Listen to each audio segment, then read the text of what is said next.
Hi, ఇక్కడ ఉన్నాను. నా ట్రేడింగ్ ప్రపంచానికి స్వాగతం. నేను ఒకసారి నా ఫిల్టర్లను పాస్ చేయని ట్రేడ్ను అనుమతించాను. ధర పెద్దదిగా కనిపించింది. వాల్యూమ్ పెద్దదిగా కనిపించింది. కానీ గణితశాస్త్రపరంగా ఇది సాధారణమైనది. ఆ తప్పు నాకు $340 డ్రాడౌన్ ఖర్చయింది.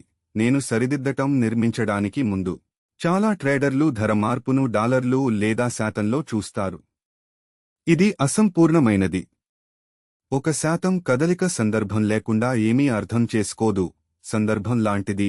ఈ స్టాక్ ఎంత తరచుగా 1% కదులుతుంది? జెడ్ స్కోర్ మీకు ఆ సందర్భం ఇస్తుంది. మరియు సూత్రం సరళమైనది. నేను దానిని సరిగ్గా వ్రాయిస్తాను. ఎక్స్ ఈ రోజు రిటర్న్. మ్యూ అనేది లుకబ్యాక్ విండోపై రిటర్న్ల సగటు. నేను 20 రోజులను ఉపయోగిస్తాను. సిగ్మా అనేది ఆ విండోకు ప్రామాణిక విచలనం. ఫలితం సాధారణ నుండి ఎన్ని ప్రామాణిక విచలనాలు దూరంగా ఉందో చెబుతుంది. నా సిగ్నల్ను ట్రిగర్ చేసే ఖచ్చితమైన థ్రెషోల్డ్ నేను చూపిస్తాను. ఎక్కువ మందికి ఊహ లేనిది. ఇక్కడ ఎనేసియర్థ లోపల నేను నిజానికి నడుపు పైథన్.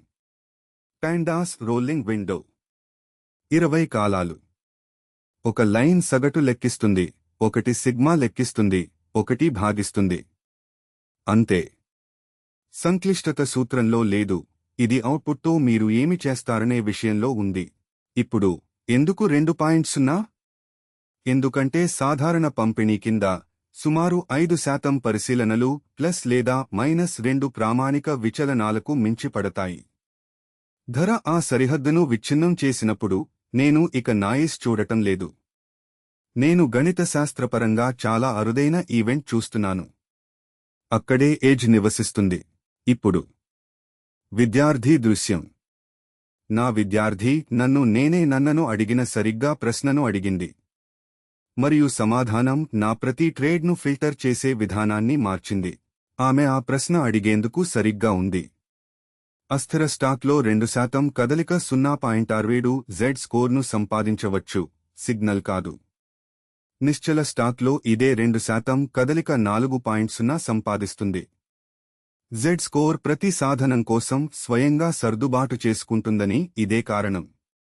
ఇది డిజైన్ ద్వారా వాలటిలిటీ నార్మలైజ్డ్. ఎనేసియర్థ లోపల జెడ్ స్కోర్ 4 లేయర్ ఫిల్టర్లో ఒక లేయర్. లేయర్ 1 మొమెంటమ్ స్కోర్ 60 కంటే ఎక్కువ. లేయర్ 2 వాల్యూమ్ సర్జ్ 1.5 సార్లు సగటు. లేయర్ 3 RSI 14 విపరీతమైన ఓవర్బాట్ లేదా ఓవర్సోల్డ్ టెరిటోరీలో లేదు. లేయర్ 4 జెడ్ స్కోర్ మాగ్నిట్యూడ్ 2.0 లేదా ఎక్కువ. 4 పాస్ కావాలి. 1 విఫలం, ట్రేడ్ లేదు. ఇక్కడ నేను ముందుగా నిలిపిన ఖచ్చితమైన సంఖ్య థ్రెషోల్డ్. ఇది మీ ఆశ కాదని చెప్పాను. చాలా ట్రేడర్లు దానిని 3 అని ఊహిస్తారు. కొందరు 1.5 అని ఊహిస్తారు. నా లైఫ్ థ్రెషోల్డ్ 2.0. ఇది పాఠ్యపుస్తకం కాబట్టి కాదు. ఎనేసియర్థ సిగ్నల్ హిస్టరీ బ్యాక్టెస్టింగ్ చేసినందువల్ల ఖచ్చితంగా ఆ స్థానం వద్ద అత్యధిక షార్ప్ రేషియో ఇంప్రూవ్మెంట్ చూపించింది. 2.0. అది లైన్. ఎనేసియర్థకి సబ్స్క్రైబ్ చేయండి. నేను ప్రతిరోజూ ట్రేడ్ చేస్తాను. నేను తెలిసిన దానిని మీరు తెలుసుకోవాలి. అల్గోరిథం అనుసరించండి. రేపు మీకు కలుస్తాను.